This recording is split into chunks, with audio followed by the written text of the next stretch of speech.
श्रीगुरुभ्यो नमः। हरिः ओं। सदाशिवसमारम्भाम् आचार्यमध्यमाम् अस्मदाचार्यपर्यन्तां वन्दे गुरुपरम्पराम्। श्रुतिस्मृतिपुराणानाम् आलयं करुणालयं नमामि भगवत्पादं शङ्करं लोकशङ्करं। शङ्करं शङ्कराचार्यं केशवं बादरायणं सूत्रभाष्यकृतौ वन्दे भगवन्तौ पुनः पुनः। ईश्वरो गुरुरात्मेति मूर्तिभेदविभागिने व्योमवद्व्याप्तदेहाय दक्षिणामूर्तये नमः। गुकारस्वन्धकारो वैरुकारस्तन्निवर्तकः अन्धकारनिरोधित्वात् गुरुरित्यभिधीयते। ॐ सहना भवतु सहनौ भुनक्तु सह वीर्यङ्करवावहै तेजस्विनावधीतमस्तु मा विद्विषावहै। ॐ शान्तिः शान्तिः शान्तिः। ॐ आप्यायन्तु ममाङ्गानि वाक्प्राणश्चक्षुश्रोत्रमथो बलमिन्द्रियाणि च सर्वाणि। सर्वं ब्रह्मोपनिषदं माहं ब्रह्म निराकुर्यां मा ब्रह्म निराकरणमस्तु निराकरणं मे अस्तु। तदात्मनि निरतेय उपनिषत्सु धर्मास्ते मयि सन्तु ते मयि सन्तु। ஓம் சாந்தி சாந்தி சாந்தி. ஒரு காமெடி கிளாஸ் பார்த்துட்டு அப்புறம் கொஸ்டின்ஸ். உபாசனம் தூ யதா சாஸ்திர சமர்த்திதம் கிஞ்சிதாலம்பனம் உபாதாய தஸ்மின் சமான சித்தவருத்தி சந்தானகரணம் தத்விலக்ஷண பிரத்யய அனந்தரிதம் இது விசேஷா. உபாசனைக்கும் ஆத்ம ஞானத்துக்கும் ஒரு நெருங்கின சம்பந்தம் இருக்குன்னாலும் ரொம்ப வித்தியாசமானது ரெண்டும். இதை ஸ்பஷ்டமாக புரிஞ்சுக்கணும். ஏன் இதை புரிஞ்சுக்கணும்னா, நிறைய பேர் என்ன நினைக்கிறோம், ஆத்மா ஞானத்தை முதல்ல கேட்டுட்டு அதுக்கப்புறம் அதை ப்ராக்டிஸ் பண்ணி அதை அனுபவத்துக்கு கொண்டு வரணும். இது மாதிரிலாம் நிறைய மேக்சிமம் இந்த மாதிரி ஒரு தாட் இருக்கு. வெறும்னா புக்கில் படித்தா மட்டும் போராது. Book what can bookish knowledge do? If book என்னது, ஒருத்தர் ஒரு பெரிய ஃபேமஸ் ஃபிலாசபர் சொன்னார், if books can give you knowledge then donkeys will have the maximum knowledge. ஏன்னா அதுதான் புக்கை கேரி பண்ணுது, சாப்பிடுது. அப்படி கிடையாது. புக்குன்றதே விட்டுருவோம். இங்கே புக்கு இல்லை, சொல்லப்படுறது சப்தம். இந்த சப்த பிரமாணம், ஏன்னா புக்குன்னு சொன்னால் சுயமாக படிக்கிறதுன்னு ஆயிடுது. அதனால் நம்ம அதை பற்றி பேசலை. இங்கே ஒரு விஷன் அன்ஃபோல்டட். அந்த vision is unfolded by a methodology provided by Shruti. என்ன இங்கிலீஷில் போயிட்டேன்னா, ஸ்ருதி வாக்கியங்கள்னால காண்பிக்கப்படுற ஒரு தரிசனம், ஒரு ஆச்சாரியன் அந்த ஸ்ருதியை பிரகாசிக்க பண்ணும் பொழுது சிஷ்யனுக்கு அதே தரிசனம் ஏற்படுறது. இது ஒண்ணுதான் ஞானத்திற்கான வழி.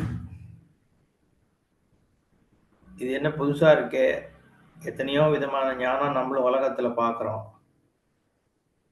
ஒன்று புக்கை வச்சு படித்து தெரிஞ்சுக்கலாம், இன்னொன்று ஏதோ டெமோ பண்ணி தெரிஞ்சுக்கலாம், ப்ராக்டிக்கலாக பண்ணி தெரிஞ்சுக்கலாம். இப்படி ஒவ்வொரு நாலேஜ் இருக்கும் பொழுது இதை மட்டும் ஏன் இப்படி தான் தெரிஞ்சுக்கணும் அப்படிங்கிற கேள்விக்கு காரணம் என்னன்னா, மற்ற உலகத்தில் இருக்கிற எத்தனை லட்சக்கணக்கான ஞானங்களுக்கும் இந்த ஞானத்துக்கும் நேர் ஆப்போசிட் தன்மை இருக்கு. ஏன்னா மற்றதெல்லாம் நான் அல்லாதவை பற்றிய ஞானம். அது இதுன்னு தெரிந்து கொள்ளக்கூடிய ஞானங்கள். அப்போ அதை நம்ம ஆப்ஜெக்டிஃபை பண்ணியோ மைண்ட்னால அதை ஒரு விதமா ஆப்ஜெக்டிஃபை பண்ணி, இல்ல நேரடியா பார்த்து நம்ம மெத்த பிரமாணங்கள் வழியாக தான் அதெல்லாம் தெரிஞ்சுக்கிறோம். அதனால அது இப்படியும் தெரிஞ்சுக்கலாம், அப்படி தெரிஞ்சுக்கலாம். இந்த சென்ஸ் புக்க படிச்சும் தெரிஞ்சுக்கலாம், வீடியோ பார்த்து தெரிஞ்சுக்கலாம். 1008 விஷயம் இருக்கு அதுல. கேட்டும் தெரிஞ்சுக்கலாம். வேறாஸ் இங்க ஆத்ம வஸ்துங்கிற பொழுது, யார் தெரிந்திக்க முற்படுகிறானோ, தெரிந்து கொள்பவன் யாரோ, அவனுடைய சுரூபத்த பத்திய ஞானம். அப்போ அவன் அந்த சுரூபத்த ஆப்ஜெக்டிஃபை பண்ணி தெரிஞ்சுக்கவே முடியாது. ஆப்ஜெக்டிஃபை பண்றதுன்னு ஆரம்பிச்சுட்டாலே அவன் தன்னை ஏற்கனவே மிஸ் பண்ணிட்டான்னு அர்த்தம். அப்போ என்னால ஒரு பிரமாணத்தை எம்ப்ளாய் பண்ணி, ஒரு மீன்ஸ் ஆஃப் நாலெட்ஜ நான் எம்ப்ளாய் பண்ணி இத தெரிஞ்சுக்க முடியாது. ஏன்னா, as an employer of the means of knowledge, நான் பிரமாத்தா தெரிந்து கொள்கின்றவன் அப்படிங்கிற ஒரு ஸ்டேட்டஸ் ஏற்கனவே எடுத்துட்டேன். அந்த தெரிந்து கொள்கின்றவன்ற ஸ்டேட்டஸ் நான் எடுத்துட்டாலே தெரிந்து கொள்கின்றவன், தெரிந்து கொள்ளப்படுகின்ற பொருள், தெரிந்து கொள்ளுதல் அப்படிங்கிற திரிபுட்டி மினிமம் வந்துடுறது. குறைஞ்சது 2 பதார்த்தம் வந்துடுத்தீங்க. அத்வைதம் எப்படி சித்தமாறுது? அதனால மத்த ஞானங்களுக்கும் இதுக்கும் டோட்டலி ஆப்போசிட். ஏன்னா இது ஒண்ணுதான் ஆத்மா பத்திய ஞானம். மத்த அத்தனையுமே அனாத்மா பத்திய ஞானம் தான். அப்போ இந்த ஞானம் எப்படி அடைய வேண்டியிருக்கு? ஏதாவது ஒரு காரியத்தை செஞ்சு எப்படி இதை அடைய முடியும்? காரியம்ன்றது ஆத்மா அல்லாத ஒரு பொருள், ஒரு விஷயம். ஆத்மா அல்லாத விஷயம் பொருள்கள்ல நம்ம காரியம் பண்ண முடியும். தியானம் பண்ணி இதை அடைய முடியுமான்னு எப்படி முடியும்? தியேயம் எது இங்க? தியேயம்னா thing which is being meditated upon. அது ஆத்மாவா இருக்க முடியாது. ஏன்னா உனக்கு ஆத்மாவே தெரியாது இன்னும். ஹூவாமைன்னு கேட்டுட்டே இரு, ஆத்மா தடால்னு வந்து நிக்கும்னு ஒருத்தர் சொன்னார். அது எப்படி ஹூவாமைன்னு கேட்டா தெரிந்து கொள்கின்றவனுடைய ஆத்மஸ்வரூபம் தடால்னு எப்படி வந்து நிற்கும்? அண்ட் அவன் சப்போஸ் இதுதான் ஆத்மான்னு அவன் கன்க்ளூட் பண்ணான்னா அது சத்தியம்தான் அப்படிங்கிறதுக்கு எது பிரமாணம்? ஒவ்வொருத்தன் ஒரு மாதிரி கன்க்ளூட் பண்ணிடுவான் இல்லையா? அவனுடைய புத்திக்கு ஏத்த மாதிரி இதுதான் ஆத்மான்னு தான் அவன் யோசிக்க முடியும். அதனால தானா அகைன் ஹூவாமைன்னு கேட்கறதுனால மட்டும் அதுக்கு ஒரு அதை எப்படி கேட்கணும்னு இருக்கு. அது ஸ்ருதி வழியாக சொல்லப்படுறது. அதுதான் அங்க மீன் பண்ணணும். ஹூவாமைன்னு கேட்கும் பொழுது இன்ஃபேக்ட் வந்து நேத்தின்னு காமிச்சுதான் வந்து சுரூப ஞானத்தை அடைய முடியும்னு வேதம் சொல்றது. அதுக்கு வருவோம். இப்போ உவமையெல்லாம் போராது. அப்போ இந்த ஆத்ம வஸ்துவனுடைய ஞானம் எப்படி அடையணும்? நான் எம்ப்ளாய் பண்ற பிரமாணத்தினால நான் இதை அடைய முடியாது நான் சொல்லிட்டேன் ஏற்கனவே. அப்போ ஒரு சுதந்திர பிரமாணம் மட்டும்தான் இந்த ஞானத்தை நமக்கு அடைவிக்க முடியும். அதுக்கு எக்ஸாம்பிள் என் முகத்தை நான் பார்க்குற மாதிரி. என் மூஞ்சியை நான் பார்க்கணும்னா சுதந்திர பிரமாணம் கண்ணாடி மாதிரி ஒன்று தேவை. அந்த கண்ணாடி நான் பார்க்கும் பொழுது கண்ணாடியினுடைய ஃப்ரேம் எப்படி இருக்கு, கண்ணாடியில் இருக்கிற மெர்க்குரி எப்படி இருக்கு, அதை நான் பார்க்கல. கண்ணாடியில் தெரிகிற என் உருவத்தை தான் பார்க்குறேன். அப்போ கண்ணாடியில தாத்பரியம் கிடையாது. ஆனா கண்ணாடி வழியாகத்தான் முகம் பார்க்கப்படுகிறது. புரிஞ்சுதா? ஃபோக்கஸ் வந்து முகத்துல தான் இருக்கு.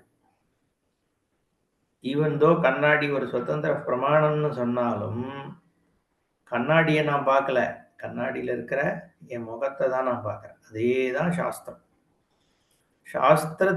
சாஸ்திரம்னா நம்ம சொல்ற உபனிஷத் வேதாந்தங்கள் வேதாந்த வார்த்தைகளை நான் தெரிஞ்சுக்கிறது இல்லை என் ஃபோக்கஸ். இல்ல வந்து சாஸ்திரத்தினுடைய தன்மை அது இது அப்படி சொல்லுது இப்படி, அதெல்லாம் இல்லை ஃபோக்கஸ். ஃபோக்கஸ் என்ன? சாஸ்திரம் வழியா என் ஸ்வரூபம். ஆனா அது ஏன் சாஸ்திரம் வழியா தான் வெளியில இருக்கிற புக் வழியா எப்படி? அது ஒரு கேள்வி. ஆத்மாங்கிறது எதுப்பா? உனக்கு உள்ள இருக்கு. அப்ப ஏன் வெளியில இருக்கிற புக்க போய் பார்க்குற? ஆத்மாவ பாரு அப்படின்னு சொல்றான். இது எப்படி இருக்குன்னா, முகம்ன்றது எங்க உன்கிட்ட இருக்கா? வெளியில இருக்கா? உன்கிட்ட தானே இருக்கு. அப்ப ஏன் போய் கண்ணாடிய பார்க்குறேன்னா மாரி இருக்கு.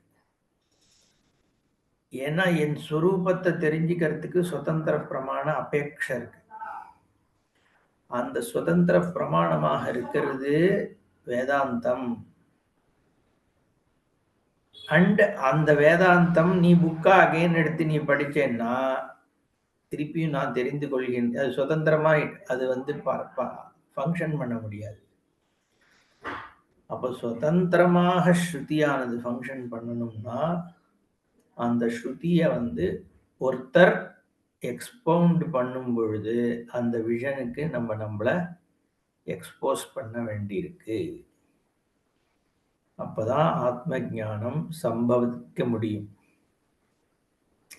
இந்த விஷயத்துல வேதமும், வேதத்திற்கு அப்பால் பிற்பாடு வந்த பகவான் ஸ்ரீகிருஷ்ணரா இருக்கட்டும், பகவத்பாதாளா இருக்கட்டும், இல்ல வெவ்வேறு விதமான கிரந்தகாரர்கள் எல்லாம் ஒரே மாதிரி தான் சொல்லியிருக்கா. ஒரே விஷயம். இதுல ஒண்ணும் இந்த விஷயத்துல ஒரு இடத்துல கூட பேதம் கிடையாது. ஆச்சாரியவான் புருஷோ வேத அப்படின்னு சொல்லுது வேதம். தத்வித்தி பிரணிபாதேன பரிப்பிரஷ்னேன தேவையா உபதேக்ஷந்தி தே ஞானம் ஞானினஹ தத்துவதர்ஷினஹான்னு கீதையில பகவான் சொல்றார். குருமேவ அபிகச்சேத் சமித்பாணிகி ஸ்ரோத்ரியம் பிரம்மனிஷ்டம் அப்படின்னு வேதமே சொல்றது.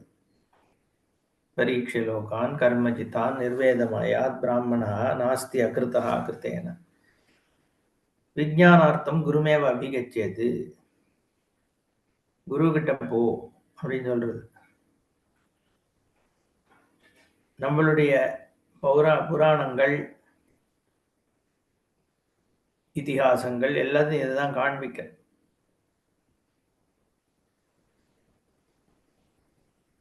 சுப்பிரமணியர் பிரணவத்தை உபதேசம் பண்ணும் பொழுது பரமேஸ்வரனே சிஷ்யனாக ஸ்வீகாரம் பண்ணிண்டார் அப்படின்லாம் வந்து இதனுடைய உயர்வு, குரு சிஷ்ய பரம்பரையினுடைய உயர்வு சொல்லப்படுறது. அதனால இது எதுக்காக இதெல்லாம் சொல்லிட்டு இருந்தேன்னா, இந்த ஞான விஷயம் தியான விஷயத்தோட ரொம்ப வேறானது உபாசனையோட.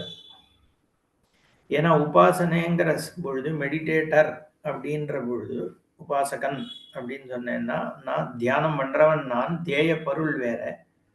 நான் தனியா ஒரு இடத்துல உட்கார்ந்து தியானம் பண்றேன். அங்க குரு அபேட்சை அதெல்லாம் ஒன்றும் கிடையாது. ரெண்டாவது நான் டெலிபரேட்டா பண்ற ஒரு ஆக்ஷன் அப்படிங்கிற பொழுது நான் ஒரு ஆக்டர், ஒரு ஆக்ஷன் இருக்கு, அண்ட் ஆப்ஜெக்ட் பீயிங் ஆக்டட் அப்பானும் இருக்கு. தியான தியேய தியாதா மூணுமே இருக்கு. அங்கேயும் திருப்புட்டி தான், அதுவும் ஒரு கர்மா தான். அத்வைத ஞானம்ன்றது விருத்தியாத்மகமாக வேதத்தினுடைய அந்த தரிசனத்துக்கு நம்மளை உட்படுத்தி கொண்டதனால் ஏற்படுற ஒரு அகண்டாகார விற்த்தினால ஏற்படுறது இந்த ஞானம். நான்ற ஒரு இண்டிவிஜுவலே இல்லை, ஃபால்சிஃபை ஆயிடுது. உலகம்ன்றதும் ஃபால்சிஃபை ஆயிடுறது. சுரூபம் ஒண்ணுதான் மீதி நிக்கிறது. அதுதான் இந்த ஞானம். அதுக்கு ஓரளவுக்கு புத்தி ரெடியாக வேண்டியிருக்கு. ரொம்ப மைண்ட் வந்து துவைதத்துல கம்ப்ளீட்டா என்டாங்கிள்டா இருந்ததுன்னா இந்த ஞானம் சித்திக்கிறது கஷ்டம், ஆல்மோஸ்ட் இம்பாசிபிள். அப்போ கொஞ்சம் கொஞ்சமாக அந்த புத்தியை வந்து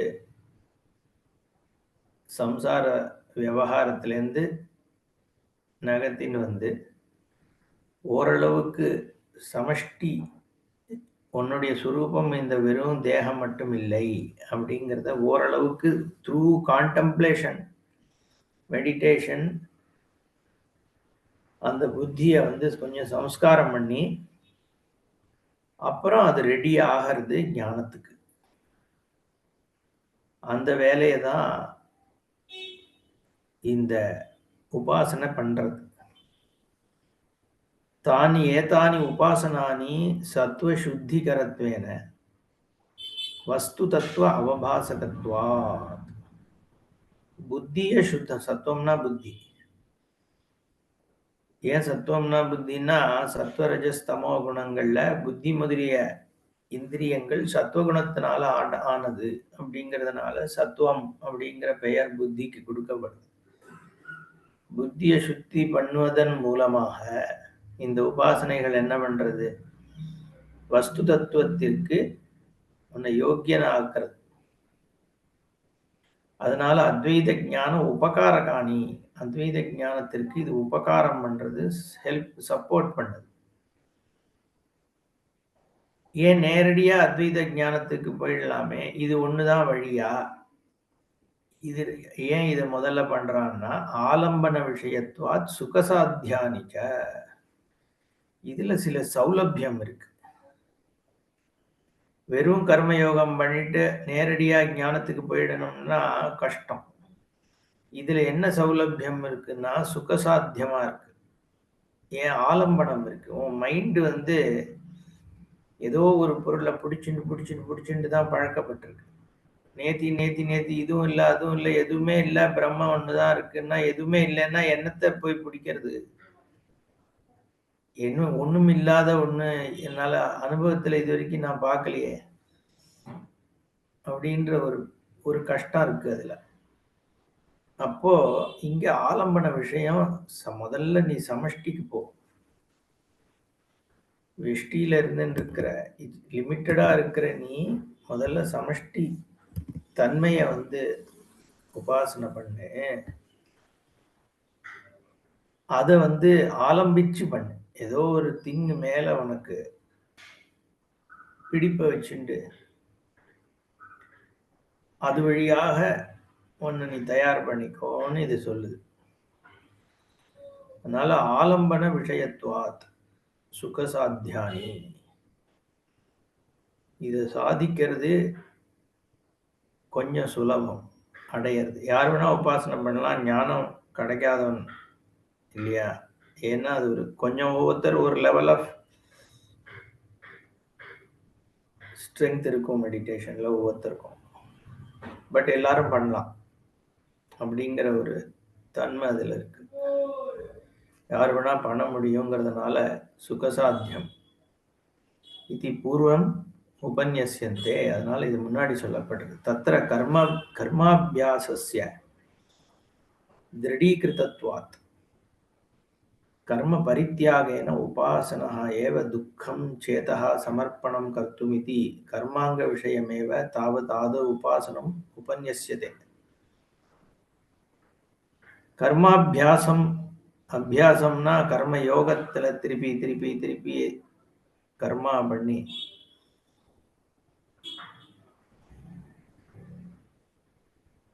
கர்மாவை பரித்தியாகம் பண்ணி வெறும் உபாசனை பண்றது சிரமம்.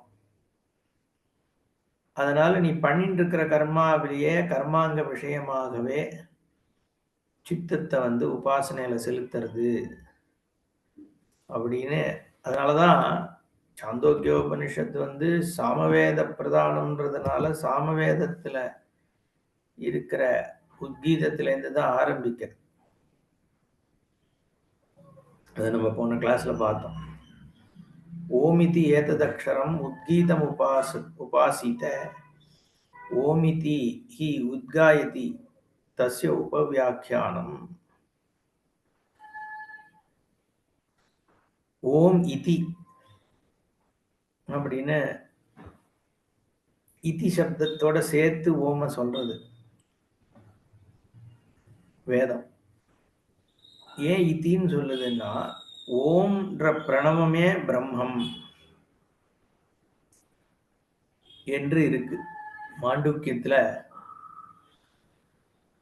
ஓம்காரம் எப்படி பிரம்மமாகவே ஆகிறது அப்படிங்கிறத விஸ்தாரமாக அங்க பேசப்படுகிறது.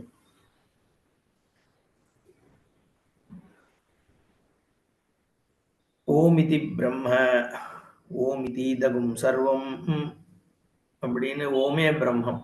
அதை நம்ம அடுத்த இதுல பார்க்கலாம். இங்க வந்து உபாசனா கட்டம்ங்கிறதுனால இதி ஏன் சேர்க்கப்படுதுன்னா, ஓம் என்கின்ற சப்தத்தை மட்டும் இங்க எடுத்துக்கிறது, பிரம்மத்தை எடுத்துக்கல. ஓம் அப்படிங்கிற அக்ஷரத்தை எடுத்து அதுல உபாசனை பண்ணு அப்படின்னு இங்க இதி பதம் பாஷிகாரர் சொல்றாரு. ததிக இதி பரம் பிரயுக்தம் அபிதாயகத்வாத் வியாவர்த்திதம் சப்தஸ்வரூப மாத்திரம் பிரதீயத்தே.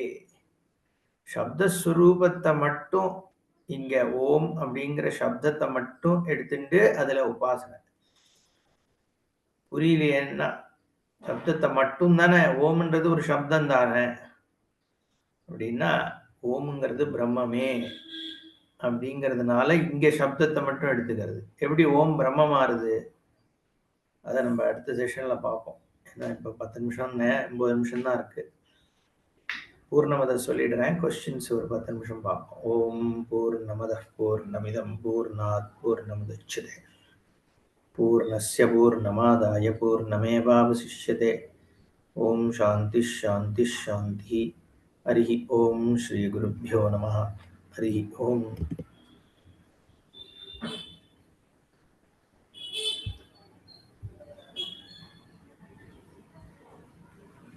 ஓ, அந்த கொஸ்டின் கேட்கிறேன்னு வரே வரலன்னு நினைக்கிறேன். ஹலோ, கேக்குதுல்ல? இருக்கியா? நான் விக்னேஷ் பேசுறேன். ஸோ அதான் நிறைய திங்ஸ் நீங்க இன்னைக்கு சொல்லும் போதே அந்த உபாசனையை பத்தி கொஞ்சம் கிளியர் ஆயிடுச்சு. ஸோ இதுல இந்த இதுல வர்றதெல்லாம் இப்போ நான் ஆல்வேஸ் இங்க ஏதாவது சொல்லும் போது இதுக்கு என்ன பண்ணா நம்ம பண்ண முடியும்ன்ற மைண்ட்ல தான் எப்பவுமே போறது தாட். நீங்க இதுனா ஓகே, இப்போ நான் இது பண்ணணும்னா நிறைய நேரம் தியானத்துல உட்கார முடிஞ்சாதான் இதெல்லாம் வரும், நிறைய நேரம் இது இருக்கணும், அந்த மாதிரி தாட் ப்ராசஸ் தான் வந்துட்டு இருக்கு. ஸோ அதனால தான் lots of doubts that are coming in. So how important is that also? That is இதெல்லாம் வரணும்னா ஒரு ஹை லெவல் ஆஃப் கான்சென்ட்ரேஷன் இருக்கணும், ஒரு இது இருக்கணும். I am able to sit for meditation for 2 hours 3 hours. இதெல்லாம் வெரி இம்பார்ட்டன்டா? What would you say is the prerequisite for to get this? Yeah. So நம்ம டு ஆன்சர் திஸ், முதல்ல நம்மளோட general misconception சிலது இருக்கு. இந்த யோகா பிராக்டிசஸ், அஷ்டாங்க யோகாலாம் ப்ராமினெண்டா இன்னைக்கு இருக்கிறதுனால, ஒன் ஆஃப் த டெனட்ஸ் யோகால வந்து யோகா சித்தவருத்தி நிரோதா அப்படிங்கிறத, அதுவே கூட வந்து அது ஈஸ்வர புத்தி தான் அப்படின்னு பின்னாடி சொல்றார். பட் இந்த பாயிண்ட் எடுத்துட்டு சித்தவருத்தி நிரோதம் வந்து ரொம்ப முக்கியம் அப்படிங்கிற மாதிரியான ஒரு பிலீஃப் ஓவர் டைம் வந்துடுது. அதாவது மைண்டினுடைய தாட்ஸ் எனக்கு ப்ராப்ளம், அரஸ்டிங் த தாட்ஸ் தான் வந்து நமக்கு வந்து நல்லது அப்படிங்கிற மாதிரி ஒரு பாப்புலர் மிஸ்கன்செப்ஷன் இருக்கு. ஓகே, தாட்ஸ் எப்பவும் பெரிய ப்ராப்ளம் கிடையாது. இன்ஃபேக்ட் மைண்டு, தாட்ஸு இதெல்லாம் வந்து பகவானால கொடுக்கப்பட்டது. இந்த ஃபேக்கல்ட்டி தான் ஹியூமனோட ஒரு வரம். these are things, ability to think and conceptualize, innovate, இதெல்லாம் வந்து ஆர் பூஷணம் ஃபார் ஹியூமன் பீயிங். அதனால தாட்ஸ் ப்ராப்ளம் கிடையாது. என்ன விதமான தாட்ஸு, அது எமோஷ்னலி நம்மளை எப்படி அஃபெக்ட் பண்ணுது அப்படிங்கிறது தான் இஷ்யூ. ஓகே, நாட் மைண்டே பிரச்சனை கிடையாது. மைண்டுங்கிறது இஸ் அன் ஆர்னமெண்ட் தான். ஓகே, ஏன் அதை நான் சொல்றேன்னா, இந்த ஒரு மிஸ்கன்செப்ஷன் இருக்கு. ஓகே, அது ஒண்ணு. பட் இந்த ஞானம் என்ன பண்றதுன்னா, ஞானம் ஃப்ரீஸ் யூ. ஞானம் வந்து நம்மளோட இந்த லிமிட்டேஷன்ஸ்ல இருந்து, பாண்டேஜ்னு கூட சொல்ல மாட்டேன், லிமிட்டேஷன்ஸ்லேருந்து நம்மளை ஃப்ரீ பண்ணுது. பலவிதமான லிமிட்டேஷன்ஸ் தான் எனக்கு வந்து துக்கத்துக்கு காரணமா இருக்கு. ஓகே. ஸோ அந்த லிமிட்டேஷன்ஸை ரிமூவ் பண்றது தான் ஞானம் பண்ற வேலை. So by making you look at the whole creation from a different perspective, அதுதான் விஷன்னு சொல்றோம். பட் அந்த விஷன் என்ன பண்ணுதுன்னா, இன் ஆர்டர் டு எப்படி நம்மளை லிபரேட் பண்ண முடியும், எப்படி நம்மளை இந்த லிமிட்டேஷன்லேருந்து ஃப்ரீ பண்ண முடியும்னா, limitation is centred around what I take myself to be, என்ன நான் என்னன்னு எடுத்துக்கிறேன் அப்படிங்கிறதுல தான் லிமிட்டேஷன் இருக்கு. நான் இந்த உடம்பு, நான் இந்த புத்தி, நான் இந்த time limitation, space limitation, object limitation, இதுக்கெல்லாம் உட்பட்ட ஒரு ஆள், ஒரு மினியேச்சர் ஆள் தான். இவ்வளோ பெரிய ஸ்கீம் ஆஃப் திங்ஸில் நான் இத்தினோண்டு ஒரு ஆள், I am entirely depend on இந்த உலகம், ஏதோ ஒரு காடு, ஏதோ ஒரு அதுக்குள்ள எல்லாத்தையும் மாட்டின்னு இருக்கிற ஒரு தன்ற அந்த பொசிஷன் எனக்கு மாறாத வரைக்கும் இந்த லிமிட்டேஷன்லேருந்து நான் வெளியில் வர முடிய போகிறதில்ல. ஸோ ஸ்ருதி வந்து வேதம் வந்து என்ன சொல்றதுன்னா, இப்போ நீ இந்த மாதிரி ஒன்றை பார்க்குறியே, இதுவே உண்மையா இந்த லிமிட்டேஷன் அப்படிங்கிறத மாற்றி ஒரு புது விஷன் கொடுக்குறது. ஓகே. நோ, இந்த விஷன்ன்றது வந்து it just reveals. Okay. And if we are ready to understand it, recognise it, நமக்கு அந்த ஞானம் ஏற்படும். ஓகே. அந்த ரெடினஸ்க்கு தான் இப்போ உன்னோட இந்த கொஸ்டின். ஓகே. வேர் என்னோட ரெடினஸை வந்து நான் எப்படி டிஃபைன் பண்றது அப்படிங்கிறது தானே. ஸோ இந்த மாதிரி எல்லாம் நான் வந்து ஃபுல்லா உட்காந்து கான்சென்ட்ரேட் பண்ண முடிஞ்சா மட்டும்தான் நான் ரெடியா அப்படின்னா, அல்டிமேட்லி எஸ், ரைட். ஒரு அளவுக்கு I should be in a position to be able to focus. ஆனா அது இப்போ இல்லை அப்படின்னா அந்த நிலைக்கு நான் என்னை எப்படி எடுத்துன்னு போறது அப்படிங்கிற கேள்விக்கு தான் கர்மயோகம், உபாசனை, இது ரெண்டுமே. நீ கேட்குற அந்த கொஸ்டினுக்கான சொல்யூஷனாக தான் இது சொல்லப்படுறது. ஸோ எல்லாருக்குமே இந்த பிரச்சனை இருக்கும். எவ்ரி ஒன் ஸ்டார்ட்ஸ் ஃப்ரம், ஏன்னா எத்தனையோ ஜென்மாந்தரமாக அண்ட் இந்த லைஃப்லயே ஃபார் சோ மெனி இயர்ஸ் ஒரு விதமாக தான் நான் டிரான்சாக்ட் பண்ணிட்டு வரேன் வேர்ல்டோட, as a person who is different from everything else and limited பீயிங்காக தான் நான் இன்ட்ராக்ட் பண்ணிட்டு வந்துட்டு இருக்கேன். ஸோ அது வந்து சுவாபாவிகமாகவே இயற்கையாகவே எல்லாருக்கும் இருக்கிற பிரச்சனை தான். ஓகே. அது நம்மளை வந்து நான் அப்படி இல்லை, நான் இதுக்கெல்லாம் ரெடி இல்லை அப்படிங்கிற ஒரு திங்கிங்லாம் இங்கே யாருக்குமே தேவையில்லை. ஓகே. எல்லாருக்குமே துவைத்த புத்தி சுவாபாவிகம். ஸோ அதிலிருந்து நம்மளை எப்படி இந்த ஞானத்திற்கு அருகத்தனாக ஆக்கிண்டு வர்றதுங்கிறதுக்கு தான் இந்த கர்மயோகமும் உபாசனைகளும் சொல்லப்படுறது. ஓகே. இந்த உபாசனை பண்ண அட்லீஸ்ட் அந்த டைம் டியூரேஷன் ஆஃப் இந்த சாஸ்திரம் கேட்குற வரைக்குமாவது நம்மளால ஓரளவுக்கு அதில் ஃபோக்கஸ் பண்ண முடிய ஒரு கெப்பாசிட்டி வருது. அதுக்காக தான், அதாவது 3 மணி நேரம் நான் தியானத்தில் உட்காந்து வேற தாட்ஸே இல்லாமல் இருக்க முடிஞ்சாதான் வேதாந்தத்துக்கு ரெடியானா, அப்படிலாம் கிடையாது. ஓகே. நம்பர் 1. ரெண்டாவது வந்து தியானம்ன்றதே, மெடிடேஷன்னே எப்படி டிஃபைன் பண்ணுது சாஸ்திரம்னா, எதோ நிஷ்சரதி ததஸ்ததோ நியம்ய. எப்பப்பெல்லாம் மைண்டு அந்த தாட்லேருந்து வெளியில போறதோ அதை நீ ரெக்கக்னைஸ் பண்ணி திருப்பி உன்னோட மைண்டை வந்து அதே தாட்டுக்கு கொண்டு வந்து வை, அதுதான் மெடிடேஷன். ஓகே. ஸோ அதனால மைண்டினுடைய இயற்கையே வந்து ஒரு விஷயத்துலேருந்து இன்னொரு விஷயத்துல தாவறது தான். அது தாவின்னு இருக்கிற மைண்டை திருப்பியும் இந்த தாட்டுக்கு எடுத்துன்னு வர ப்ராசஸ்க்கு தான் மெடிடேஷன் பேர். அதனால எனக்கு வேற தாட் வந்துடுது, அதனால நான் I am not qualified to மெடிடேட்டுங்கிறதும் ஒரு தப்பான திங்கிங். ஓகே. ஸோ நம்ம மேல மேல பார்ப்போம். ஐ மீன் எனிவே அடுத்த 5 அத்தியாயங்கள் ஃபுல்லாவே வந்து மெடிடேஷனை பத்தி தான். அதனால I think we will see more and more. வேற யாராவது சொன்னேன்? ஹலோ.